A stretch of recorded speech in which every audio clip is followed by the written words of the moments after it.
It's time to mind your business with me, Jamillah Lodge.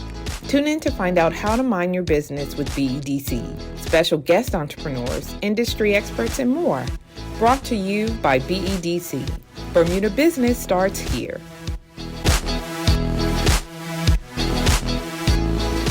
Good afternoon, Marcus. How are you? I'm doing well, thank you, Jamillah. Yourself? I'm great. So welcome to Mind Your Business. Yes. And today we're talking to you, Marcus Wade. Yes, you are the Fintech Analyst for the Office of Fintech. Yes, indeed. That is a section within the Economic Development Department in government, and we are responsible for accelerating the growth of fintech as an industry here in Bermuda. Okay. So yeah, it's an honor to be here. Thank you for having me. Thank you for joining me. So for those that don't know, what is fintech? To keep it simple, it's a short term for financial technology. And I think that it's important that we look at it holistically when we think about fintech. Some people just look at crypto and like all the fluctuations and how that is changing society. But really it's more than that. It's much more than that. That's kind of like looking at the internet as only being emails.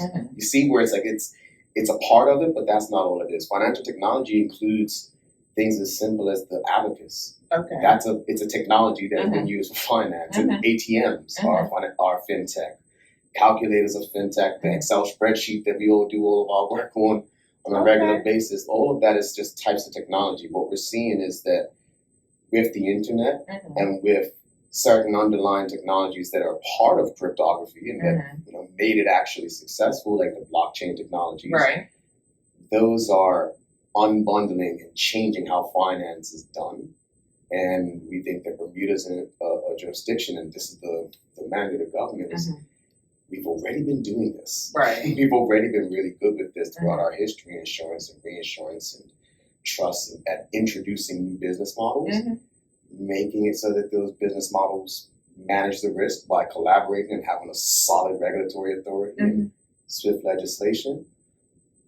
All of that is in our playbook. Okay. And so we're looking to apply the same players to this new field that can expand our economy and lead to economic development and growth.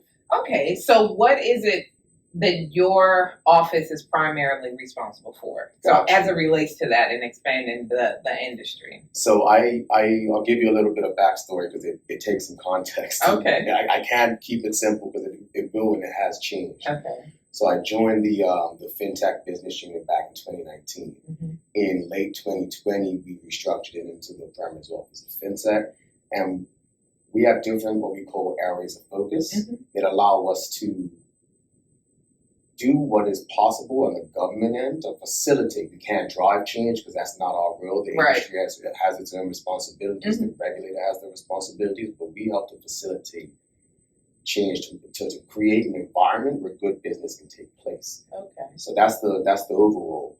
Those areas of focus are, in short, adoption. So how can we encourage and facilitate the adoption of this new technology into the underlying financial infrastructure of our country? So basically, how can we get it so taxi drivers can utilize this? Keep it always break it down to the simple. Then we also focus on business development. We need to make sure that we understand what the market is, like what our market as a jurisdiction is. So what types of companies fit in Bermuda's ecosystem. We then need to be able to get in touch with them through marketing, and then to help them through the process of making a decision to establish a presence here. That's in the sales element of our business development. After that, not after that, but alongside that, we do education and training. Okay. So we try to provide access to resources. We try to provide foundational knowledge, so getting some of this information into the school curriculum over time. That takes time, though. Yes, it does. We'll pray on it. But and then fostering entrepreneurship, which I'm so happy to be able to work with the BEDC on. You guys, well played. Thank you. And then on the last piece is skills development, because we want to ensure that Bermudians can develop the skills over time necessary to be not just employees, but to add value to the industry beyond just being employees. So that's the educational component. And then we have a lot of operational side of things that comes down to the communications and outreach. So I'm not a social media guy. This is not what I do well. This is fresh for me, right? But we do have staff on board that help to focus those activities of reaching out to people. And then finally, and this is what I find to be really interesting, because I think this is what separates Bermuda as a jurisdiction. Right. It's the legislative and policy development, because we actually listen to what the industry says, and we don't just listen blindly. We won't be driving changes that come in the industry, but we are looking to be to have an ear open to those who are actively trying to do incredible things and want to do so in a regulated environment, because we can do that. We're that regulated environment. Right. So I think that like you said, with fintech, it encompasses so many different areas. And you mentioned part of the process is helping people to understand what those areas are, the education component, and all of that. So what are some of the things that you have done or are doing to kind of encourage the adoption of the idea of this being a new industry in Bermuda? So it has to take you have to look at this from different angles, right? So there's going to be responsibility on the industry itself to speak on its own behalf, right? Government can't always be in the position of touting our businesses. Right. They have to take ownership. But on our front, on the education side, what we've looked at is having, well, especially in the past few years, is every time we have the International Tech Summit, we have an education day. As a part of that summit, where we introduce to people new ideas and the basic concepts and principles. We encourage the companies that are involved in our ecosystem and those that are looking to come into Bermuda to showcase what it is that is possible, and that is helpful. We also have workshops. In the past, we've had a series of lunch and learn workshops that, to me, it's kind of intimidating, because I never saw myself as being, even capable of teaching. Yeah. All the teachers in the family. Yeah. But that was never what I saw myself as being able to do. But in collaboration with industry players, we were able to not just address, what is the basic things of fintech, but also how can this impact you? You see it? So how can we improve the efficiency of your payment processes for your small business? Right. My mother runs a guest house. My main thought was, well, shucks, every single time that my family go into to accept a guest or whatever, like every exchange, there's a charge on Visa and MasterCard, right? They get a piece. Yes. The piece that some of these fintech companies are getting is far less. That's a benefit for the family. So that's what we're trying to communicate, is that not just is this an area where big businesses are going to come to Bermuda and utilize the different systems we have in play for their own benefit. This can help Bermudians significantly. So that bears to mind, because I feel like even though Bermuda is a small jurisdiction, we have almost 100% adoption of cell phone usage and use of computers and social media and all of that. I still feel like there's opportunities that exist here that we have not been able to capture, right? So like Apple Pay and all of those Stripes and all those things that you see when you go overseas. And I feel like a part of that is because the players that currently exist maybe either don't have the desire to do it, or maybe there's not enough people in Bermuda to support that. Does it make sense for them to come here? Think about that as a business. If you're running Apple Pay and you have how many millions of folks in the US doing that? I went to a university that had more students and staff than Bermuda has population. I've sat in stadiums overseas that have nearly double the amount of people we have. This is not the tool. This is not a place where people can So come my for that question money. to you is that there's still a need and a demand for that type of product. So if those existing organizations, which are larger organizations, and they're looking for volume, and they're not interested in coming here, this is where I think your office comes into play, because you can attract maybe another smaller company that may have some interest in creating a solution for the problem that we face in Bermuda. You're entirely right, and that's something that I came to see early on when I joined this office and started looking at this industry, is that some of the smartest ways or smartest brothers and sisters that I know that have done investing on the state side. They live out in the states. Yeah, They, right. Some of them use programs like Robinhood. Right. You know, it helps to facilitate smart use of your money. And I couldn't do that. And so, yeah, you're entirely right. What we're seeing in the fintech space is the unbundling. And for those who aren't really familiar about it, it's like there's a continuing economic trend. So you bundle and unbundle, bundling and unbundling. So we're seeing that financial services, like banking services, people are looking at them and picking out a piece of what they're doing, and saying, "I'm gonna do this piece better." And then they eventually get the customer base because they've done that better now. The bundling process starts where they build services on top of what they're doing. And then somebody comes and does that. So that cycle happens all the time, and we want to be present and available to facilitate the growth of the companies that are going to be the next PayPal's, the next Robinhoods. And another thing that we're seeing is that this industry is new, it's young. Right? So there's a lot of enthusiasm for change, but there's not a lot of, or at least in the past 2 to 3 years, we've seen a growth in the interest of big players in this industry to not just be regulated, but to show that they're managing risks. Because there's a lot of risk involved in new industries. It's easy to get fooled when you don't understand something. So by operating in Bermuda, they're able to showcase the management of risk to a well-respected regulator. And that's the value proposition for those companies. Is that, okay, this is another angle to look at. I have never been able to break business down any further than value, function, and trust.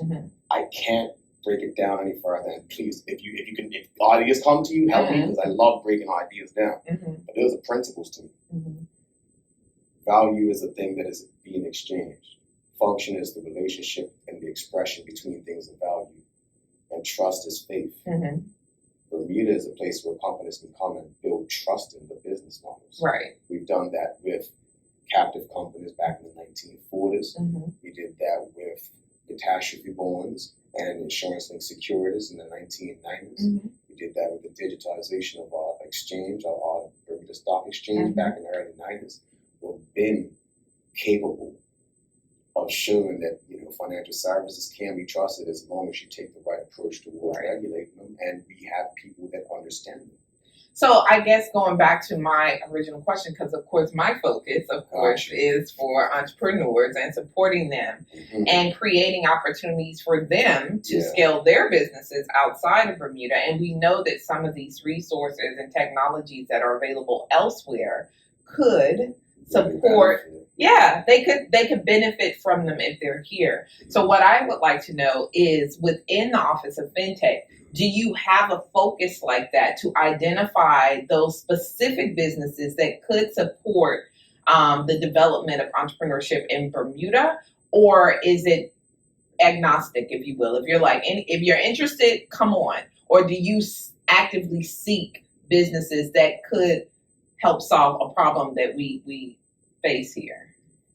I think that we have to look at the roles that different bodies play in order to really, because I don't do that type of targeted marketing in this instance. So yes, we do have areas of business that we believe could benefit from Bermuda's value proposition and that would expand our economy. But I haven't looked at it through the lens of, these specific businesses, if they came to Bermuda and domiciled here, not just would help us, but would help this specific segment of Bermuda, the small business segment. Now, it's not to say that there aren't companies that can and are valuable to those doing small business in Bermuda. One of the initiatives that we're looking to drive is called the Currency Standard Initiative.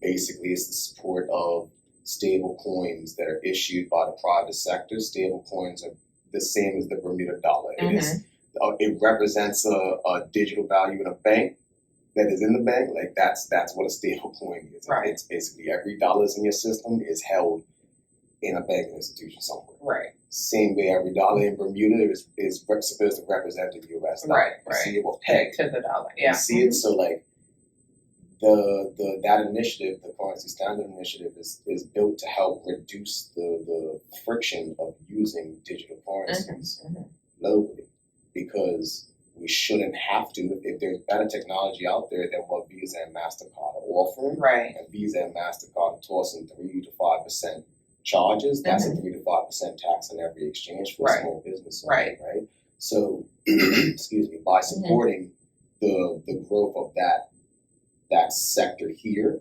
yes, it will definitely have knock-on effects on the international, on the local entrepreneurial industry, but we take other steps to support that. Okay. Right? Like we don't necessarily use our business development as the focus for supporting that. We look at education, and we also look at changing the legislature. When I first came on board, I recognized, and I wasn't the only one. It's not just me; it's a team. I've learned a lot. Yeah, you can't take credit for it ain't due. But I came to realize that if I have an entrepreneurial background, I have a spirit for this. But I would have needed upwards of $200,000 to start the business because the licensing, the bar that is set by our regulators is so high. It's why they're so well respected, because they do their job well. They're really good. But the bar was so high on the licensing, it was almost as though we were built just for institutional scale. Right. So what about that startup? What about that entrepreneur who has this great idea that could revolutionize the way we do things? Can they meet that bar, right? So back in 2019, I mean, we had the legislation passed 2018, 2019, 2020. That bar was set at 200 or 1,000. Right. That's a lot. Yeah. That's just for licensing. That's like in first year of my operations. I thought I had that covered. Yeah. So, and I'm off on the numbers. Please forgive me. Yeah. But I get your point. It was a lot. So what we ended up doing, and what collectively with the industry's insight, with the professionals within government, our insight, we were able to introduce what we call the test license now. So that's a level within our regulatory regime where, okay, if you're conducting business tied to digital assets, you can sort out what the risks are while you're starting your business. You can go in and get a license that allows you to identify what the risks are that you would have to manage at a set scale. So you're not going to be able to serve absolutely everybody, but if you have an idea, you can work on it under the supervision of the BMA, the Bermuda Monetary Authority, and just get started at a much lower level. Yeah. So you see, that's ways in which we've helped to facilitate growth in entrepreneurial endeavors for Bermudians is, look, let's make it so you can actually get in. And that helps everybody, because now the bigger companies that are involved are saying, well, shucks, thank you. Because now we can test out the ideas that we can't test in other places without having to go through a 3-month process of checking boxes. Another way we try to help is through setting up institutions that support entrepreneurs. So the InnoFund Incubator is one of those examples. I encourage Bermudians who have it in them to sacrifice for the long term, to look into how they can build value and add value, and build businesses around it, and utilize incubators and accelerators that exist. You have the Ignite Accelerator. That is a good program as well. Supporting them and tying them into the industry and giving them exposure to people in the industry.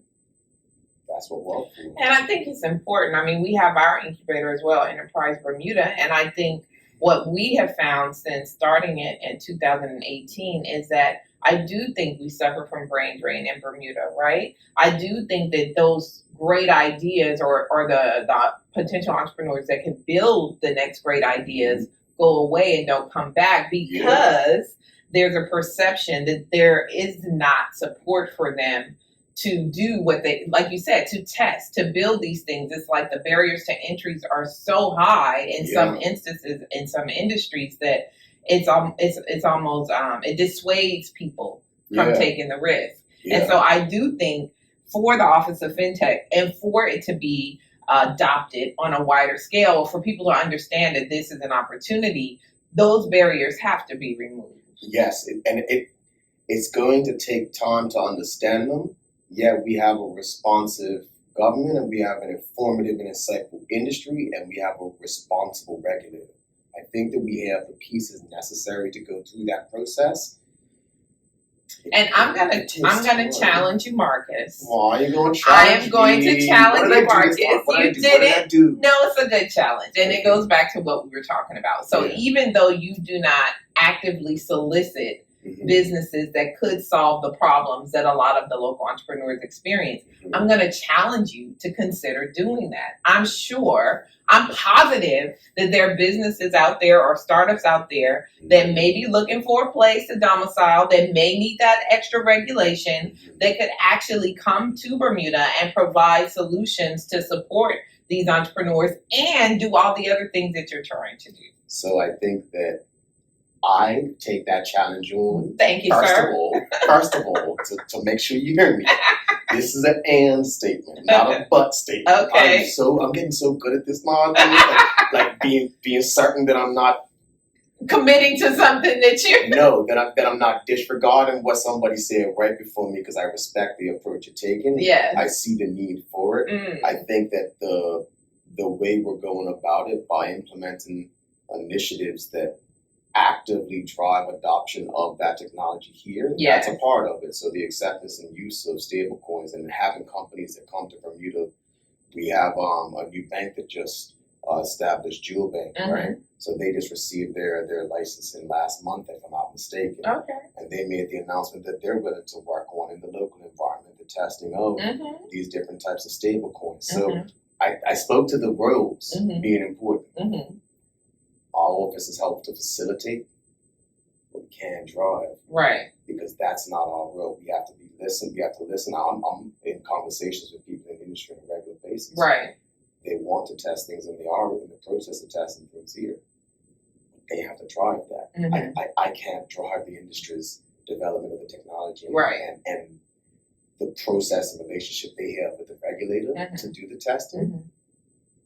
Oh no, Marcus wants nothing from that. Right. I can't. It's not my role. I have to stick to what I can do. And I think that what we've done is borne good fruit. Yeah. It's borne real good fruit and it's not at the pace that I always get excited when I hear of ideas. Yeah. And I want them to be here now. Right. And I want it to be real now because I'm born enough to use PayPal overseas. I know how much that would be for my mom's business, for my cousin's business, for people I care about. Yeah.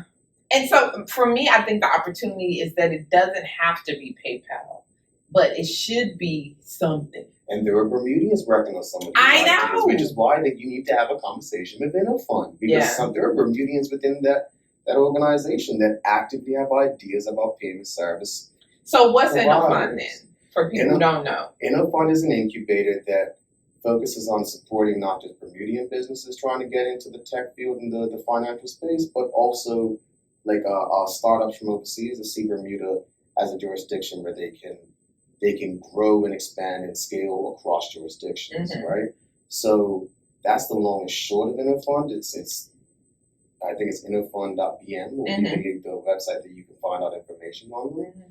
But what I've witnessed is that the combination of overseas entrepreneurs and Bermudian entrepreneurs leads to the growth and development or an accelerated pace of ideas forming. Yeah, and I would agree. Solid. And so, in that respect, I think that and other accelerators can serve a function that is valuable. So they can go actively target businesses. You see me because they would actually have something beyond just, okay, I can help connect you to those who can work through the work permit process. I can connect you with those who can facilitate I can put companies in touch with those who are in the legal field that can give them the legal counsel. I can connect them with other players who might be able to leverage what they do to collaboratively do something better. Right. You see it? But I think that we have to have other institutions play their role. Yeah. So we also have a industry body that just opened up. It's the Next Association. That's an association of all the licensed. It's called Next Association? It's like Next to Bermuda. Okay. I always mess up names, and I know I'm terrible on that. I'm sorry. But that association is getting up off the ground, and they're doing good work, pulling the industry together to to identify how they can help and build the labor market and also support the development of value that Bermudians can bring to the table. So they just assisted in sponsoring an internship program that the Economic Development Department and other organizations are able to support. And utilize. And this gives young Bermudians an opportunity to see what's actively happening. And many times, if you're able to look at a situation and actively add value, people want to work with you. And you don't necessarily have to just go into it with the idea of being a great employee. You can apply yourself to greatness. Yeah, and start your own venture. I mean, that's what we are interested in and supporting and seeing. So what are some of the other things that the Office of Fintech, some of the things that are new, the New Horizons? That was an example, but share some of the other things that are. So what else is new? Yeah. I think that we're going to be having the Bermuda Tech Summit in October. I believe it'll be from the 25th to the 27th. I'm looking forward to that because even though we're experiencing what we like to call the crypto winter, because there's been a lot of fluctuations in the crypto markets, right? When things are down, there's not a lot of enthusiasm. Right. But in so many different ways, Bermudians, we have practiced at overcoming and building for the long run. You can't build a house where they can't take a hurricane. Think about how long it took for them to put that into the law. But we actually established a framework that allows people to build trust over time. And during the most recent outreach engagement, I think it was in June, one of the biggest building blocks for our momentum during that period was the idea that we can build through the winter. We actually can get through this. So having resilience and having stick-to-itivity and gumption. What is it over at gumption. Tell me you taking me back. Hey, telling me, you know what I mean? I have wise women in my life. I'm blessed, you know. So having the gumption to get through this downturn in the market battle, I think that we can showcase to the world through the Tech Summit how that's possible and have the industry play a big part in that. So that's something that I'm looking forward to quite a lot. I think that'll be awesome. I'm also looking forward to more companies getting involved in the test licensing process and actively showcasing to the community what is possible, because that's a big thing to me, because I've taken the time to study our international business, like the history of it. And I have to give a shout out to Miss Catherine Duffy, because she put together a book called Held Captive quite a while ago. I was gifted that book. It sat in a cupboard for a while. I've read that book must be 5 times now. It's the complete history from the 40s up until 2010 around there. I think that we are fully, I'm losing my track of mind. We are fully capable of being the place where new tech is actually embraced. Yeah. I mean, look at how often do you remember Bermuda when Blackberries were popular? No. You weren't in Bermuda back then? I don't think so. It was insanity. People. Oh, Blackberries. Yeah, Blackberries. Like I remember. I had one. You see, this is what I mean. I was like, no, you was hurt. Don't play that shit, first of all. But like how swiftly we adopted to that. Because I remember taking a Blackberry when I was in boarding school. I'm blessed. I've been privileged, right? I see it and I knew it. I embrace it. But I took a Blackberry out to boarding school and everybody was like, yo, where did you? That? Yeah. Whoa, like guys were in shock. I remember my dad used to sharpen the corner of his nails in order to type in that tiny little machine. But everybody here is like, we are in a position of privilege when it comes to the adoption of new tech, and we can showcase to the world what we actually can serve as a test bed. And so as new tech is being rolled out, as the industry and the Bermudian and international entrepreneurs start looking at opportunities and saying, I want to make this work here and then take it overseas, because that's where we find value. It's not on the retail level here. Right. It's in applying this overseas. And I'm seeing more Bermudians trying to take that step. I'm looking forward to to seeing the growth of the industry and to giving Bermudians an opportunity to get equity in as well. Right. Because we didn't have that opportunity within, or the same level of opportunity within insurance and reinsurance. Right. Because the bar was so hard to answer. So what is the ultimate, I guess, long-term vision, long-term goal for the Office of Fintech? And then my second question to you is that, is it just going to be fintech, or is there an opportunity for that to expand outside of financial technology? Two great questions. The first one I would speak to insofar as saying we want to support the long-term bill would have to be to support the economic development of Bermuda. Right. We're stationed within the economic development department, Mm-hmm. and so our office will serve the mandate of that department. Right. To the second question, could you repeat it for me? So the second question is it just financial technology? Because I think, is there opportunity outside of just financial technology? And if so, is that going to be a different department or a different office? I think that happens all the time as things change. Right. I mean, how often, I am sure that not every element of Microsoft Word or Excel was meant just for a business purpose when it was first done, but now you can create with that. You could put. I think that it's good. It already has expanded beyond just finance. I think there are areas like non-fungible tokens. You'll have heard of NFTs. Yes. So there's a. What's that? To keep it simple. Please. To keep it simple, I'm gonna give you an example, right? So I have a hammer. Yes. And you have a hammer, right? I know my hammer was used by Noah to build the ark. Your hammer is just a regular hammer. My hammer has an intrinsic value to it because it has a story behind it and Noah had it in his hands.